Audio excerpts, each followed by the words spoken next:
우리들은 지난 두 번의 시간을 통해서 로마서 12장 1절에서 2절의 말씀을 통하여 하나님께 드리는 영적 예배에 관하여 살펴보았습니다.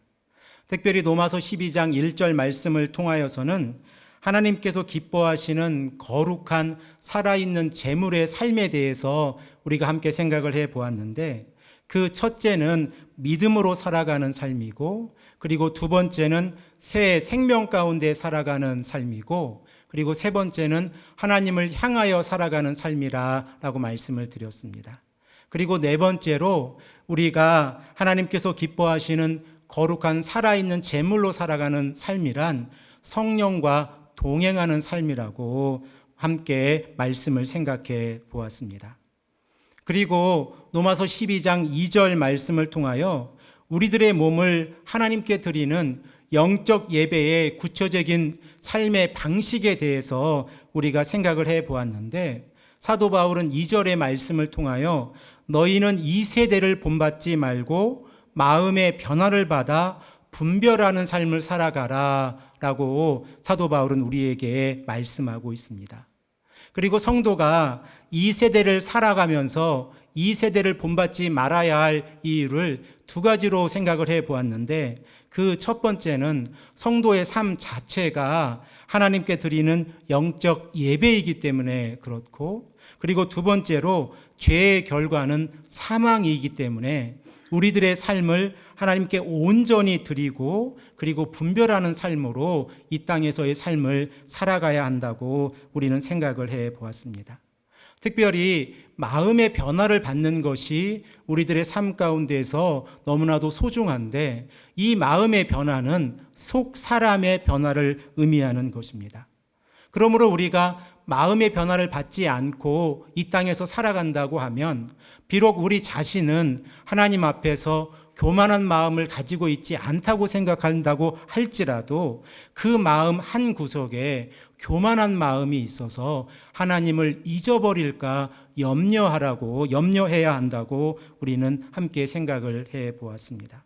그러므로 우리가 이 땅을 살아가면서 온전히 하나님께서 기뻐하시는 거룩한 삶을 살아가는 것은 분별하는 삶인데, 그 분별하는 삶은 하나님의 뜻이 무엇인가를 찾는 삶이라고 함께 생각을 해 보았습니다. 이렇게 사도 바울은 로마서 12장 1절에서 2절의 말씀을 통해서 우리들의 삶 가운데에서 영적인 예배가 어떠한 삶인지를 우리에게 설명하였습니다. 그리고 3절에서 8절의 말씀을 통하여 은사에 대해서 우리에게 설명을 하고 있습니다. 그리고 이 은사는 믿음과 연관되어져 있음을 우리는 오늘 본문에서 알 수 있습니다. 사도 바울은 본문 3절에서 8절의 말씀을 통하여 7가지의 은사를 우리에게 설명을 하고 있는데, 그 은사의 종류들을 보면 예언, 그리고 섬기는 일, 가르치는 일, 그리고 위로와 구제, 다스리는 일, 그리고 긍휼에 대해서 우리에게 언급하고 있고, 이러한 은사는 믿음의 분량대로 지혜롭게 행해져야 한다고 우리에게 강조하고 있습니다. 그리고 그 이유를 사도 바울은 우리에게 로마서 12장 5절에서 6절의 말씀을 통하여 이렇게 설명을 하고 있는데, 교회 공동체는 한 몸 안에서 서로 다른 지체가 하나의 목적으로 움직이고 있는 상호 의존적인 공동체이기 때문에 그렇습니다.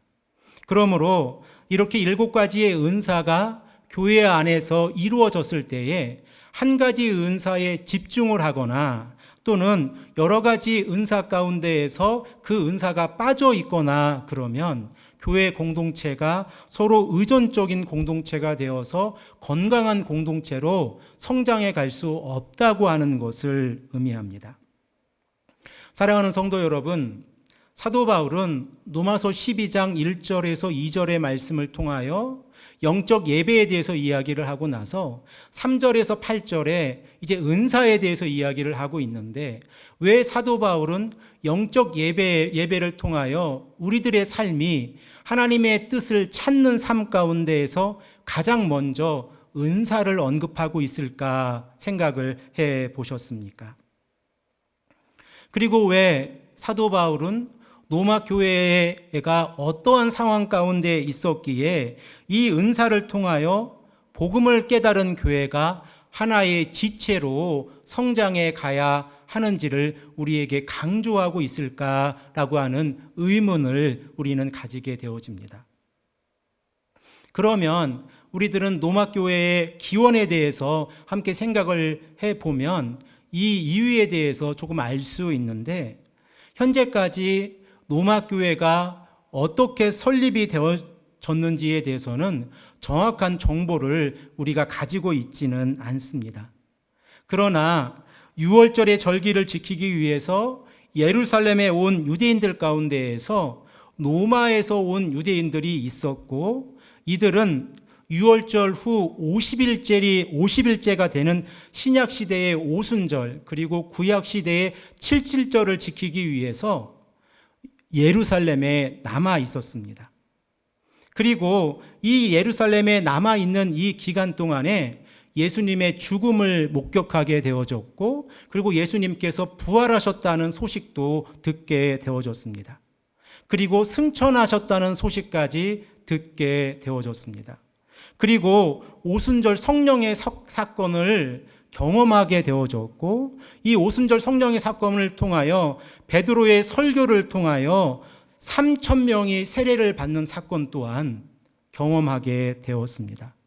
그리고 그들은 다시 자신의 고향인 로마로 돌아가게 되어졌는데, 그들이 경험한 성령의 충만함과 방언의 역사, 그리고 사도 베드로의 설교를 해당에 가서 증거하기 시작을 하였습니다. 이로 인해서 로마에 있는 유대인들 가운데에서는 일종의 소동이 일어나기 시작을 했습니다. 그들이 그렇게 메시아가 아니라고 주장을 했던 예수가 메시아라고 증거하는 유대인들이 등장하기 시작을 한 것입니다. 이로 인해서 유대인 공동체는 두 분류로 나누어지게 되어졌는데, 한 분류는 예수 그리스도를 메시아로 인정하는 분류가 있었고, 그리고 다른 분류는 예수 그리스도를 메시아로 인정하지 않는 분류로 나누어지게 되어졌습니다.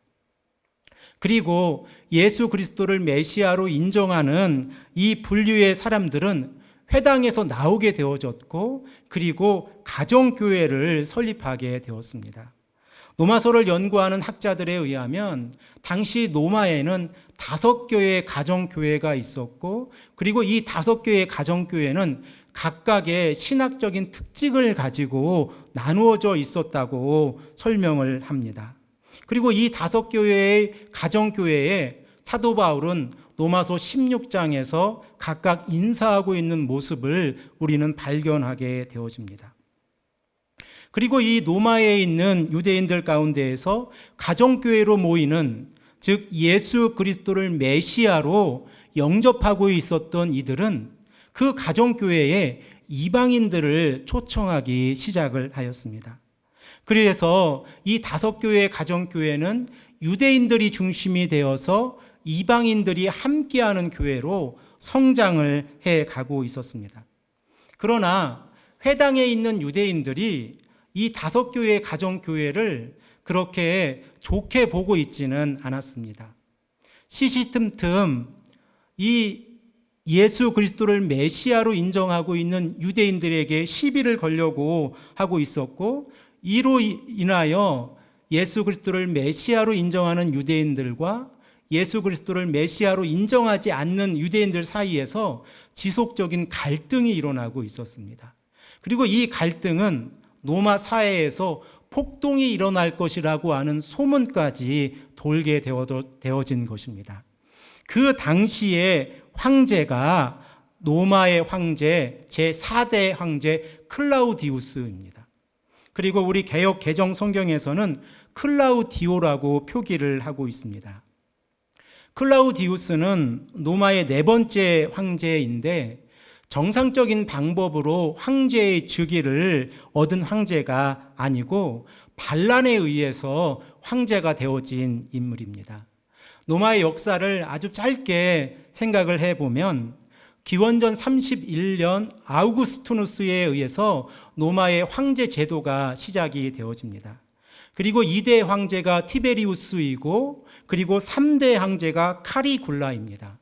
여기에서부터 문제가 좀 발생을 하게 되어지는데 카리굴라는 클라우디우스의 조카입니다.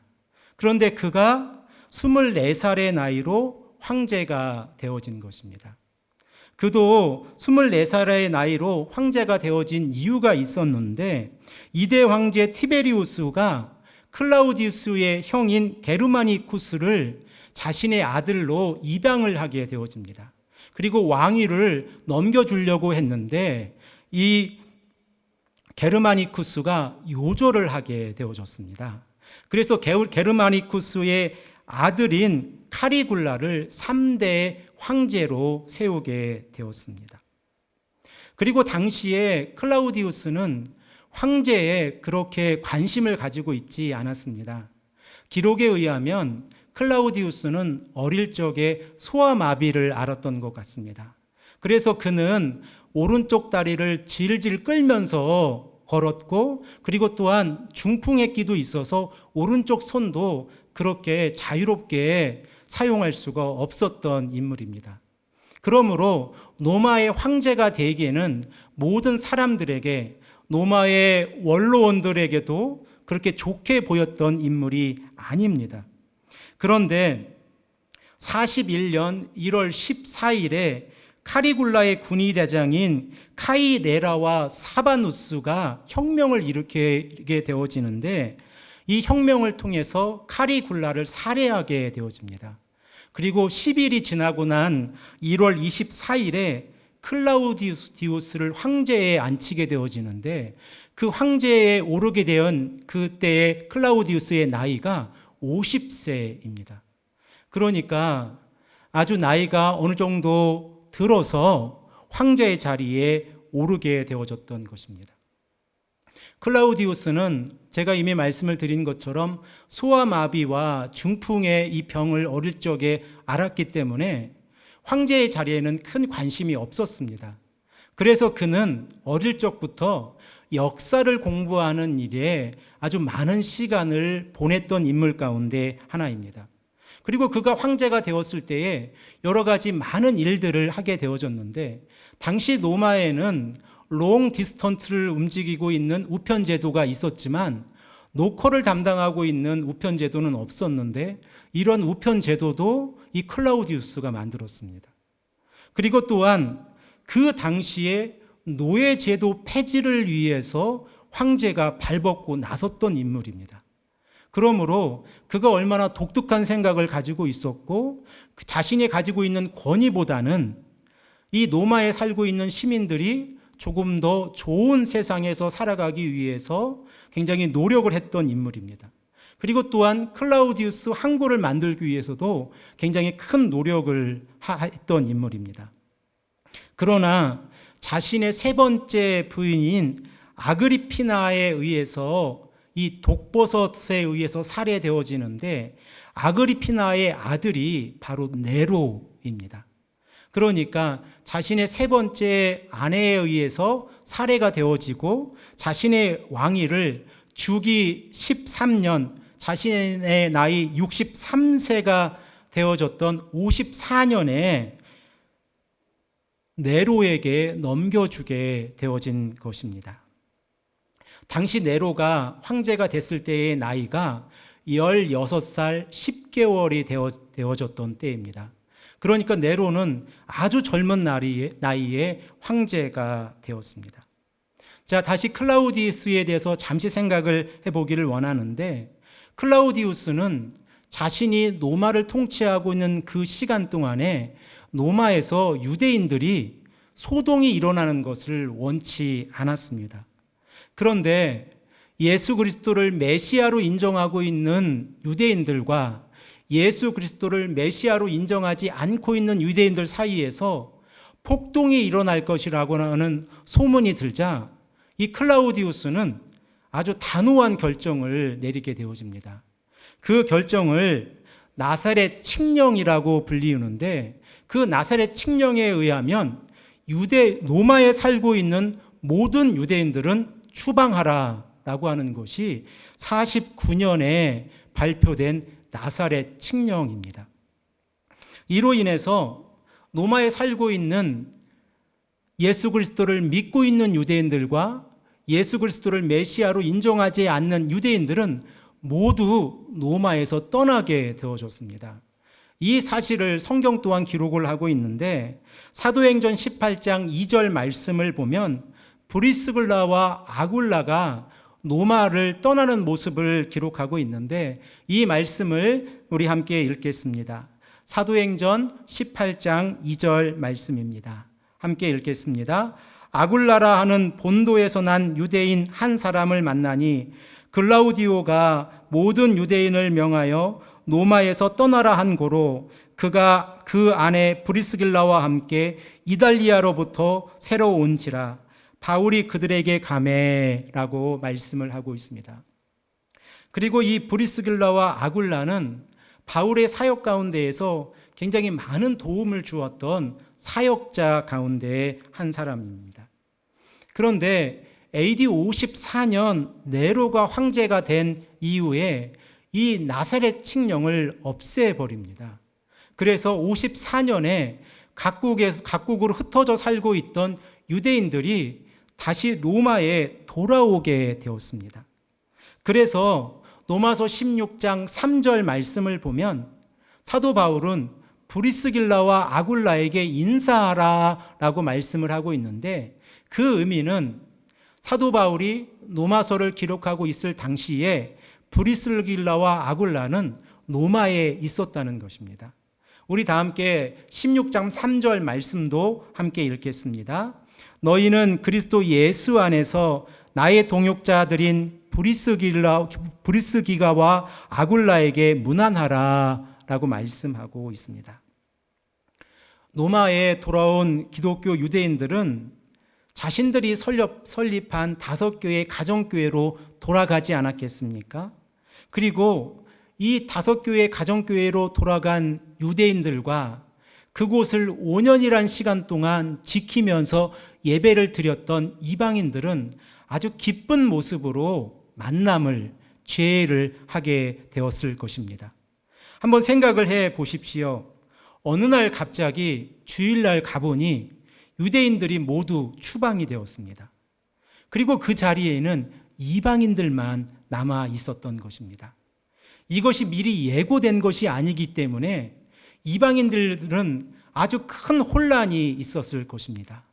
어떻게 말씀을 증거해야 될지, 예수님께서 명령하신 세례는 어떻게 베푸는 것인지, 성찬은 어떻게 하는 것인지, 설교는 어떻게 해야 하는지, 그리고 오늘 성경에서 기록하고 있는 이 6가지의 은사의 일들은 교회에서, 이 7가지의 은사의 일들은 교회에서 어떻게 집행이 되어줘야 하는지 그들은 정확하게 알고 있지 못하고 있었습니다.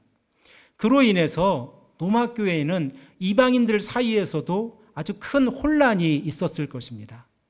하지만 5년의 시간 동안 그들은 이 5년의 시간을 통하여 교회에서 복음을 어떻게 증거해야 하고, 세례를 어떻게 베풀어야 하고, 그리고 예수 그리스도께서 행하신 이 성찬을 어떻게 해야 되는지 하나씩 알게 되어졌고, 이 5년의 시간 동안 그들은 교회가 어떤 곳인지 배우게 되었을 것입니다. 이렇게 5년의 시간이 지났습니다. 그리고 유대인들이 다시 자신들이 설립한 가정교회로 돌아오게 되었습니다. 이방인들의 입장에서 보면 5년 동안 자신들이 열심히 섬기고 있었던 교회를 다시 돌아온 유대인들에게 내어주어야 될 상황이고, 그리고 유대인들의 입장에서 보면 자신들이 초청해서 함께 신앙생활을 했던 이방인들의 설교를 들어야 할 입장입니다. 이 얼마나 큰 혼란이 있었겠습니까? 그리고 유대인들은 그렇게 생각하지 않았겠습니까? 내가 처음 복음을 증거했던 저 이방인에게 내가 설교를 듣는 것이 바람직한 일입니까? 내가 유대인인데 유대인으로서의 직분으로 살아가고 있는데 이방인들이 베풀고 있는 성찬을 받아야 합니까? 이러한 고민에 빠지게 되었을 것입니다. 또한 이방인들은 5년 동안 자신들이 열심히 지켜왔던 이 교회를 유대인들이 돌아왔으니 유대인들에게 모든 것을 내어주고 다시 5년 전으로 돌아가야 합니까? 이러한 고민이 그 공동체 안에 있지 않았겠습니까? 이로 인해서 노마에 있는 5교회 가정교회는 작은 소리로 큰 소리로 혼란의 소리가 들려지게 되어졌습니다. 그리고 또한 초대교회의 모습들을 보면 식탁교제가 예배 후에 늘 있었는데 이방인들이 유대인들이 돌아오자 식탁교제를 준비했지 않겠습니까? 그런데 유대인들은 비록 개종하였지만 즉 예수 그리스도를 구원자로 구세주로 믿고 있었지만 구약의 율법에 따라서 즉 레위기의 율법에 따라서 잡혀져 있는 동물들만 먹고 있었던 사람들입니다. 달리 말씀을 드리면 더러운 짐승을 먹지 않았던 사람들입니다. 그런데 5년의 시간이 지나고 나자 그리고 그들과 함께 식탁교제를 나누고 있었는데 이방인들이 유대인들이 준비하지 먹지 않는 음식을 대접했습니다. 어떻게 했습니까? 아마도 유대인 공동체 안에는 큰 소동이 일어났을 것입니다. 그리고 이러한 경험으로 이방인들도 깨닫게 되었습니다. 유대인들은 더러운 짐승으로 분류되어져 있는 레위기의 짐승들을 전혀 먹지 않으니 우리가 유대인들이 먹는 음식을 준비해 봅시다. 이렇게 준비를 해 보았습니다. 그러자 유대인들이 다시 이방인들에게 이렇게 질문하는 것입니다. 너희들 이 음식을 잡을 때에 레위기에 나와 있는 법의 규칙에 따라서 머리는 동쪽에 두고 그리고 이 짐승을 잡을 때에 북쪽에 가서 성전 북쪽에 가서 잡았습니까? 아니면 너희들의 방식에 따라서 잡았습니까? 이렇게 질문하지 않았겠습니까? 그러자 이방인들이 그렇게 잡지 않고 우리의 방식대로 잡았습니다. 라고 대답을 했을 것입니다. 그러자 유대인들이 그러면 우리는 이 음식을 먹을 수 없습니다. 라고 선포하게 되어집니다. 그래서 사도 바울은 성도들의 실제적인 삶의 문제를 다루고 있는 이 로마서 후반부에서 로마서 14장 14절에서 15절의 말씀을 보면 음식법에 대해서 우리에게 다시 한번 말씀을 하고 있습니다. 이러한 갈등을 사도 바울도 전해 들었습니다. 그래서 사도 바울은 로마서를 기록하고 있고 이 로마서를 통해서 로마서 1장에서 8장에까지 복음이 무엇인가를 설명하고 있고 그리고 9장에서 11장에서 유대인들과 이방인들에게 참 이스라엘이 누구인가라고 설명을 하고 있습니다. 그리고 12장에서 15장 13절의 말씀을 통해서 그리스도인들의 실제적인 삶이 어떻게 해야 하는지를 우리에게 말씀을 하고 있습니다. 그리고 오늘 본문 말씀을 통해서 7가지 은사를 통하여 교회의 모습에 대해서 우리에게 말씀을 하고 있는데 이러한 배경 지식을 우리가 알고 있기에 오늘 본문 말씀을 통해서 사도 바울이 강조하고 있는 것은 은사의 역할로서 교회에서 은사가 어떠한 역할로 작동을 하고 그리고 교회가 나아가야 할지 그리고 그 은사는 어떠한 특징들을 가지고 있는지를 설명하고 있는 것이 아니라 유대인과 이방인들이 함께하는 그 교회 안에서 은사를 어떻게 사용해야 하는지를 강조하고 있다는 것을 이러한 배경을 통해서 우리는 알 수 있습니다. 그래서 본문 3절 말씀을 보면 이렇게 사도 바울은 우리에게 말씀하고 있습니다. 우리 다 함께 3절 말씀을 읽겠습니다. 내게 주신 은혜로 말미암아 너희 각 사람에게 말하노니 마땅히 생각할 그 이상의 생각을 품지 말고 오직 하나님께서 각 사람에게 나누어 주신 믿음의 분량대로 지혜롭게 생각하라 라고 말씀하고 있습니다. 사도 바울은 은사의 특징에 대해서 예언을 하면, 섬기는 일이면, 가르치는 것이면, 구제면, 그리고 긍휼을 베푸는 것이면 이 모든 특징들의 특징을 설명하고 있는 것이 아니라 하나님께서 은사를 주셨는데 그 은사 이상의 것을 생각하지 말고 믿음의 분량대로 지혜롭게 행동하라 라고 강조하고 있습니다. 그러므로 사도 바울이 본문 3절에서 강조하고 있는 내용은 유대인들과 이방인들 동시에 그들 모두에게 적용이 되어지고 있는 것입니다. 사도 바울은 로마서 12장 2절 말씀을 통해서 너희는 이 세대를 본받지 말고 라고 말씀하고 있습니다. 그런데 지금의 상황을 보십시오. 유대인들과 이방인들의 모습들은 그들이 처음 예수 그리스도께서 죽으시고 부활하시고 승천하시고 난 이후에 베드로의 설교를 듣고 로마에 돌아와서 회당에서 복음을 증거하고 회당에서 떠나 5개의 가정교회를 세웠을 때의 그 초심의 마음이 아닙니다. 그들은 자신의 권리를 주장하고 있고, 그리고 또한 그들은 자신이 가지고 있는 그 지위를 통해서 하나님의 말씀을 증거하려고 하고 있었던 것입니다. 이로 인해서 교회 안에 시기와 질투와 미움이라고 하는 것이 들어오게 된 것입니다.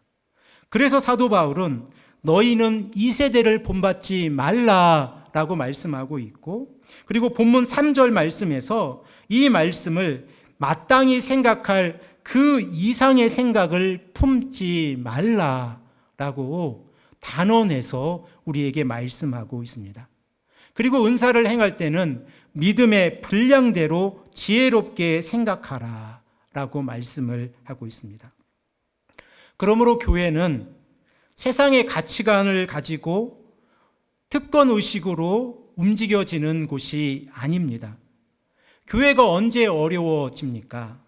우리는 이 2000년의 시간을 통해서 여러모로 교회 역사를 통하여 교회가 어려워졌던 시간들을 기억하고 있습니다.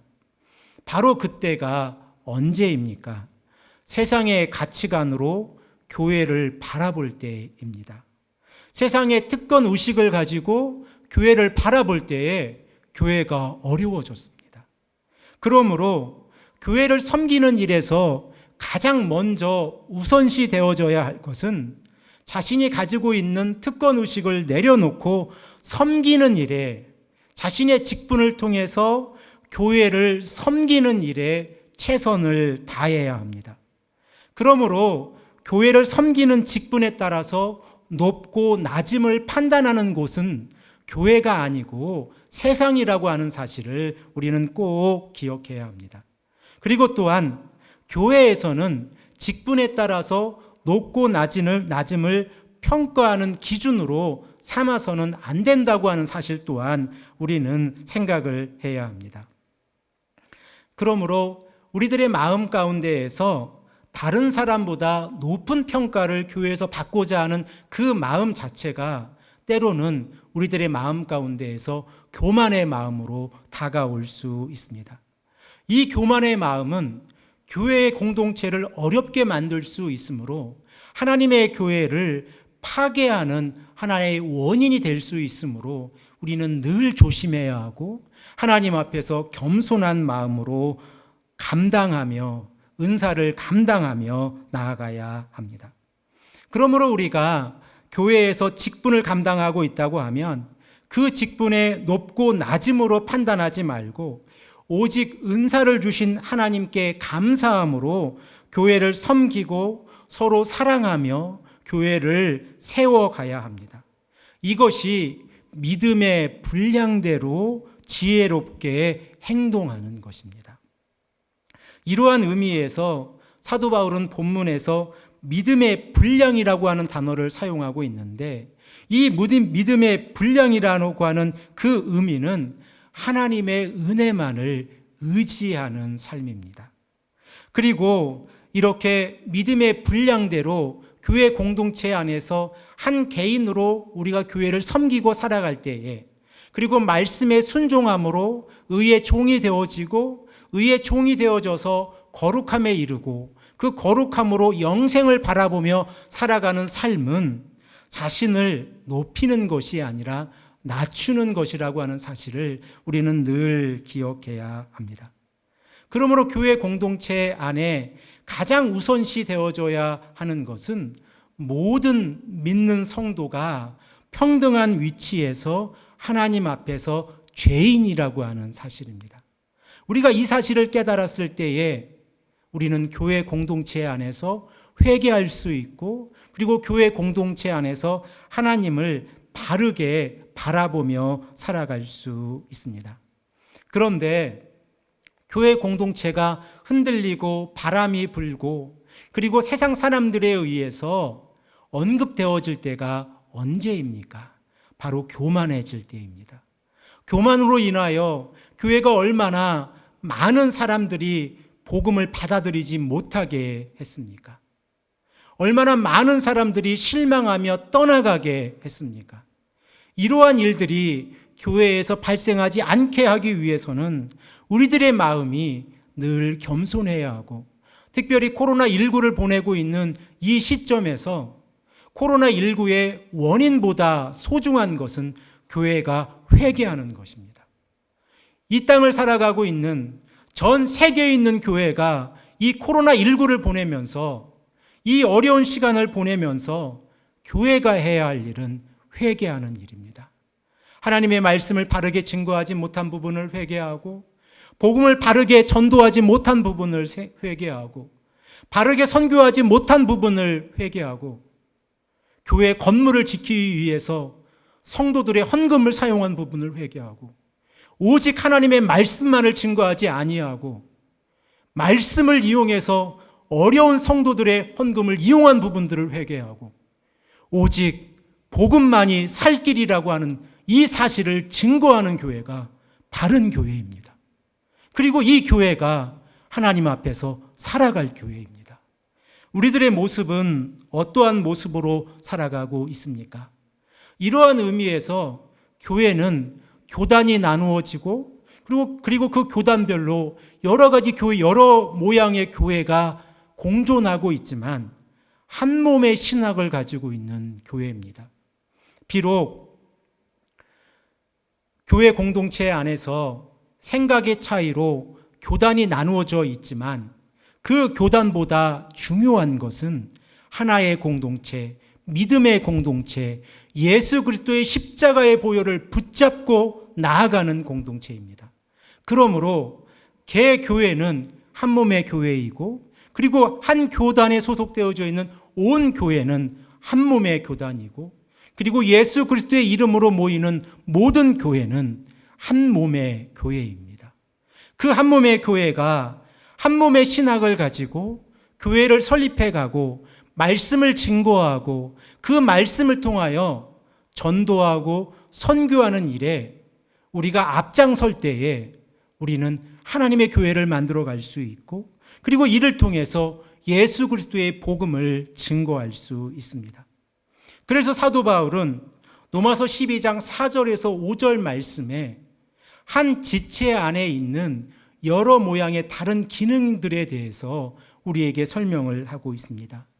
우리 다 함께 12장 4절 말씀과 5절 말씀을 읽겠습니다.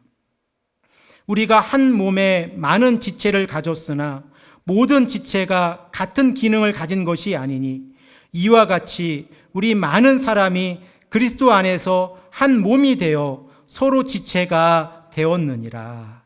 아멘. 우리들의 신체도 각기 다른 기능을 가지고 있지만 한 몸에 붙어 있고, 그리고 한 몸 안에서 살아가고 있습니다. 그러나 그 어느 것 하나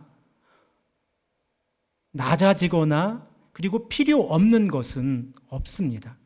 그리고 또 그 어느 것 하나 자신이 더 우월하다고 생각할 것도 없습니다. 그러므로 우리 몸 안에 여러 가지 다른 기능을 가지고 있는 신체가 있지만 우리는 한 몸 안에 있습니다. 이와 같이 이 몸의 구조와 같이 우리가 이 땅에서 설립하고 그리고 섬기며 나아갈 곳이 바로 하나님의 교회입니다. 그리고 하나님께서는 이 교회에 은사를 허락하셨는데 이 은사를 통해서 교회가 분열되는 것이 아니라 교회가 살아있는 공동체로 서로를 돕는 것이 은사의 존재 목적입니다. 그러므로 우리가 말씀을 증거하는 일이나 예언하는 일이나 섬기는 일이나 위로하는 일이나 구제하는 일이나 다스리는 일이나 긍휼을 베푸는 일에 이 모든 목적이 하나입니다. 바로 하나님의 공동체를 섬기는 일이라고 하는 사실을 우리는 꼭 기억해야 합니다. 그래서 사도 바울은 본문 6절에서 8절 말씀을 통해서 7가지의 은사를 기록을 하고 있습니다. 저는 이 시간을 통해서 이 7가지의 은사의 개별적인 특징을 여러분들과 나누기를 원치는 않습니다. 다음 시간에 기회가 되어지면 이 7가지의 은사에 대해서 한 가지 생각을 해 보겠지만 오늘은 아주 짧게 이 은사에 대해서 7가지 은사에 대해서 생각을 해 보기를 원합니다. 특별히 예언에 대해서 우리가 좀 생각을 해 보기를 원하는데 예언은 성령의 감동으로 주어진 말씀입니다. 그리고 또한 예언은 미래에 대한 해석을 포함할 수 있지만 이것이 예언의 본질은 아닙니다. 예언은 현재의 구체적인 상황에 대해서 하나님의 뜻을 선포하는 것이 예언입니다. 그러므로 우리가 코로나19를 보내면서 이 코로나19의 상황 가운데에서 교회가 회개 운동을 해야 합니다 라고 선포하고 있다면 이 또한 예언의 역할을 우리가 감당하고 있는 것입니다. 그러므로 예언의 목적은 단 하나인데 그것은 하나님의 교회를 세우는 것입니다. 만일 우리가 예언을 들었거나 예언을 하는 분을 접하고 있는데 그 예언을 통해서 교회 공동체가 분열이 일어나고 교회 공동체 안에 높고 낮음이 생긴다고 하면 그 예언은 바르지 않다고 성경적으로 말씀드릴 수 있습니다. 그러므로 그 예언에는 오직 하나님의 말씀만이 증거되어져야 하는데 만일 이 예언 가운데에서 불순한 마음이 조금이라도 들어갔다고 하면 그 예언은 바른 예언이 아니라고 말씀드릴 수 있습니다. 그러므로 예언은 너무나도 조심스러운 일이고 이 예언을 통하여 우리는 한 가지를 기억해야 되는데 바로 하나님의 교회를 세우는 것이라고 하는 사실을 우리는 늘 기억해야 합니다. 그리고 또한 사도 바울은 섬기는 일에 대해서 설명을 하고 있는데 이 섬김도 세상의 가치관으로 교회를 섬기는 것이 아니라 교회의 가치관으로 교회를 섬기는 것입니다. 그러므로 세상의 가치관에서는 손해를 보면 섬기는 일을 중단하지만 교회는 손해를 봐도 그 일을 통해서 예수 그리스도의 복음이 증거되어진다고 하면 섬기는 일을 지속할 수 있습니다. 바로 이것이 교회에서 섬기는 일입니다. 그리고 또한 가르치는 것은 예수 그리스도의 복음을 증거하는 것인데 이 가르치는 사역은 목회자뿐만 아니라 우리가 구역을 통해서 그리고 우리가 전도하는 일을 통해서 말씀을 전파할 때에 우리는 바른 복음을 증거할 수 있습니다. 특별히 교회에서 가르치는 사역을 담당하고 있는 목회자분들은 이 복음을 가르치기 위해서 더욱더 복음의 그 깊은 의미를 연구하고 그리고 더욱더 하나님의 말씀을 가까이 함으로 하나님의 말씀을 바르게 증거하는 것, 이것이 가르치는 자의 본분입니다. 그리고 또한 위로하는 자는 교회 공동체 안에서 분열을 일으키는 것이 아니라 믿음이 연약한 자를 세워주고, 그리고 또한 믿음이 연약한 자가 굳건하게 서서 하나님의 교회를 바라보고 천국을 향해 나아갈 수 있도록 돕는 일이 바로 위로하는 자입니다. 그리고 구제하는 자 또한 순수한 마음으로 넉넉하게 나누어주는 일이 바로 구제의 일입니다. 그리고 다스리는 자는 부지런함으로 해야 한다고 사도 바울은 오늘 본문에서 우리에게 말씀하고 있습니다. 그리고 마지막 7번째, 긍휼을 베푸는 자들은 마지못해 긍휼을 베푸는 것이 아니라 즐거운 마음으로 하나님의 긍휼을 베풀어야 한다라고 말씀하고 있습니다. 그리고 이 7가지의 은사는 차별이 없고 높고 낮음이 없고 유대인과 이방인의 구분이 없고 오직 하나의 목적을 통해서만 이루어져야 하는데, 그것이 바로 하나님의 교회를 섬기는 것입니다. 이 일에 우리가 부름을 받았습니다. 그리고 이 일을 통하여 우리가 함께 손을 잡고 하나님의 몸된 교회를 향하여, 하나님의 몸된 교회를 위하여 섬기고 있습니다. 그러므로 우리는 한 몸의 신학으로 하나님의 교회를 섬기고 있고 말씀을 증거하고 있고 하나님의 교회 안에서 공동체를 이루고 있습니다. 그리고 이 한 몸의 공동체를 통하여 우리는 천국을 바라보고 있습니다. 이 일에 우리가 함께 했다고 하는 것은 얼마나 기쁜 일입니까? 그리고 이 일을 통하여 예수 그리스도의 복음이 증거되어지고 선교가 이루어지고 전도의 사역이 이루어지고 있다고 하면 이 또한 얼마나 기쁜 일입니까? 지극히 작은 일 하나가 하나님 앞에서는 지극히 큰 일입니다.